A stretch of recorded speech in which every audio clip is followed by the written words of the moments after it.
WIKISKY.com, and typing in the coordinates 5 hours, 53 minutes, 27 seconds, dash 610 apostrophe 58. And how this reads when you type it out is 5 and a lowercase h space 53 lowercase m 27 s lowercase s, that is, space dash 6 space 10 apostrophe space 58. Again, that's 5h space 53m space 27s space dash 6 space 10 apostrophe space 58. Now, when I did this in late 2010, the entire area was blocked off by a black rectangle, but the fringes of it were red, making it obvious that something was behind it. The word around the internet says that this blacked out area is no longer viewable, and those sources have blended the area in to look like the rest of the sky. This is entirely possible, as the telescope software used by them is not a live application, so they could insert whatever they wanted into these coordinates.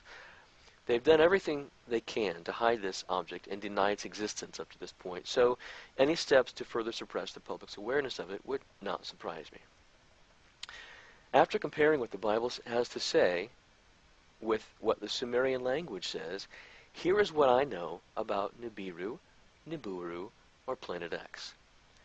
The logograms in the Sumerian cuneiform, the language of the Sumerians, are incredible, in that they can be combined in many different ways. In doing so, one word can tell an entire story and paint an accurate picture all along the way.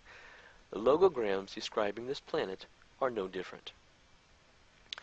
The logograms Ni and BURU mean one's own fruit tree. So Nibiru means one's own fruit tree. This is because the planet is the same fruit tree from which the fruit was taken by the figure Eve in the biblical allegory of the Garden in Eden. The logograms Ni and BURU, the logograms Ni and BURU also mean to release or tear out and one's own. To release or tear out one's own. This is telling us of the coming harvest of the fruit that was previously stolen during the planet's coming passing, as you'll see below. Nibiru, Ni plus the logogram BIR plus U means that one to remove sleep. This refers to the sleep that we are told has been poured out on everyone by the figure known by the tetragrammaton YHWH in Isaiah 29:10. Let me say that again. Ni plus BIR plus U means that one to remove the sleep. This refers to the sleep that was poured out by the figure known as who some would call Yahweh in Isaiah 29:10.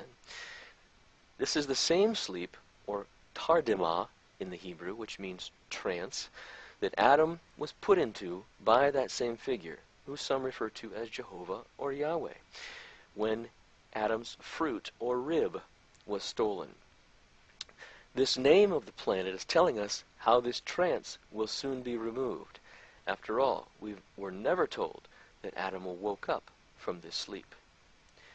Nibiru is also the dwelling place of the Father, known in the Bible by different names in various allegories. He is called Adam, Abraham, Esau, Esau, who some call Jesus, etc., who either took something out of themselves, such as the hidden meaning of Genesis 12:5, or had something stolen from them by a woman.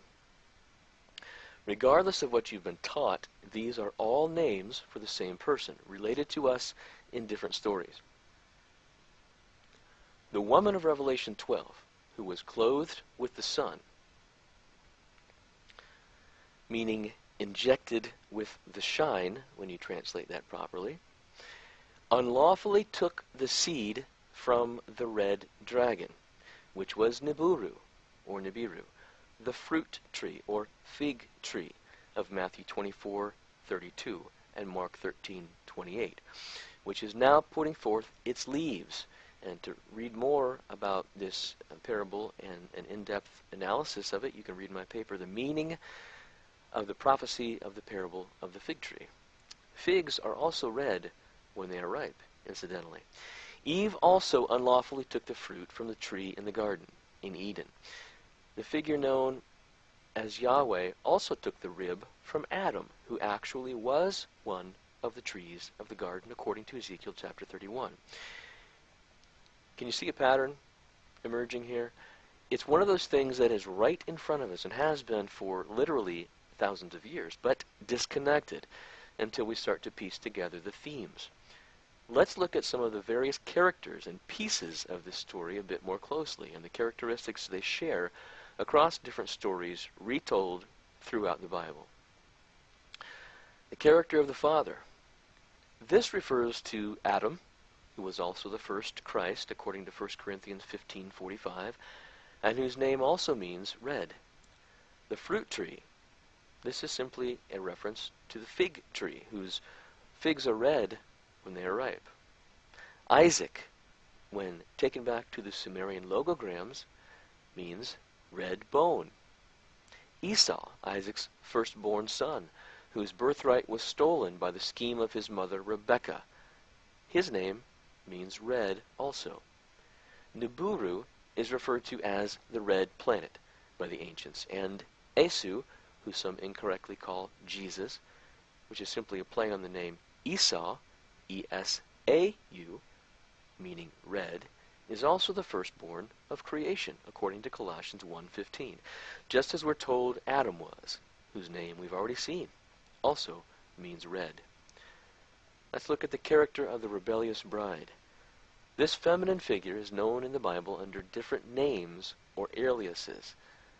She is known as Eve, the one who took this forbidden fruit; Rebekah, who stole her red son's birthright; Mary, the mother of Esau, or Jesus, whose name Mary's name, by the way, means rebellious; Jezebel, Delilah, Lilith, the woman clothed with the sun of Revelation 12, who stole the seed, the figure hidden behind the letters YHWH, who took Adam's rib after putting him into a trance, as well as the one who Isaiah 14:12 describes as fallen, which is Lucifer.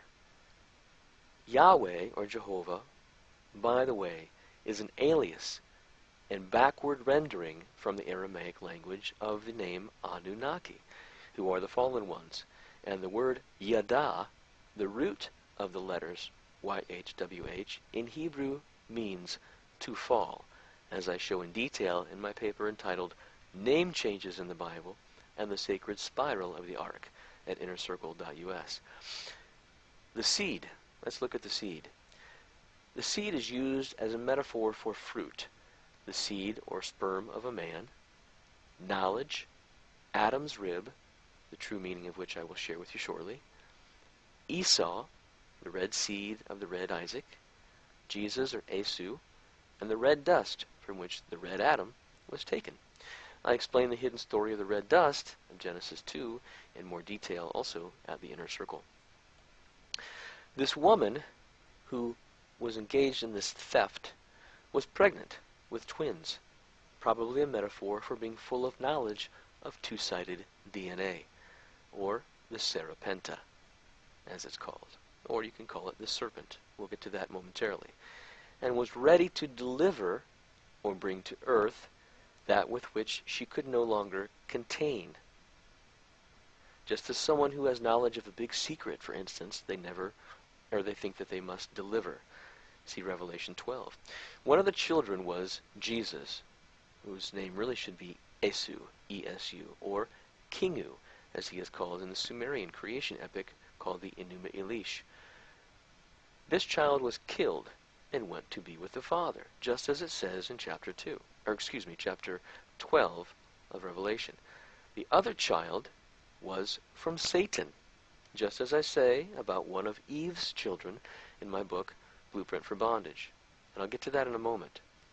Suffice to say for now, the two quote-unquote kids were merged to create us.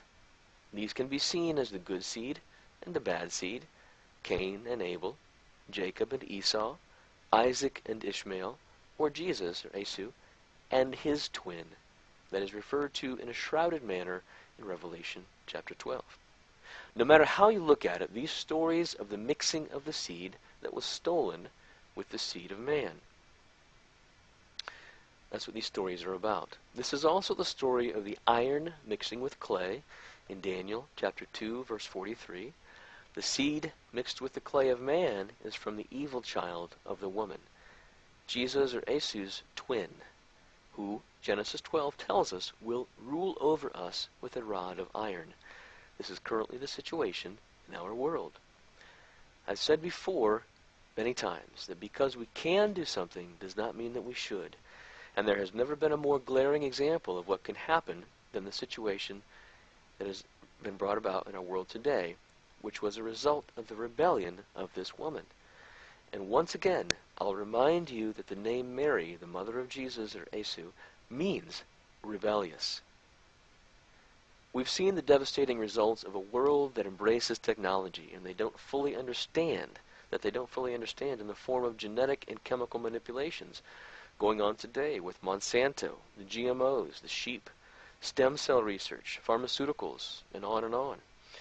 And this woman, just like many scientists today, was seduced or beguiled by the knowledge she had of the Serapenta, Serapenta, which is a metaphor for DNA in its current form, which I will explain momentarily, which she stole from the father, the fig tree, or the red planet Nibiru, whose name means the same thing, one's own fruit tree. She was not necessarily seduced by an actual serpent, although the jinn, G-I-N, from which she got this knowledge are said to be from Saturn, as I'll show below, and are said to be reptilian. You can watch the new version of the movie Clash of the Titans and look at the reptilian jinn, who wields the blue fire to see a theatrical depiction of these jinn. What this woman stole and misused was knowledge of how to mix the rib or figs with material that she received from the jinn. This information was contained in what the Sumerians refer to in their logogram HAR, which is a spiral arm bracelet of silver or other precious metal. They're one and the same. What it really depicted, however, was DNA code, such as the law, as in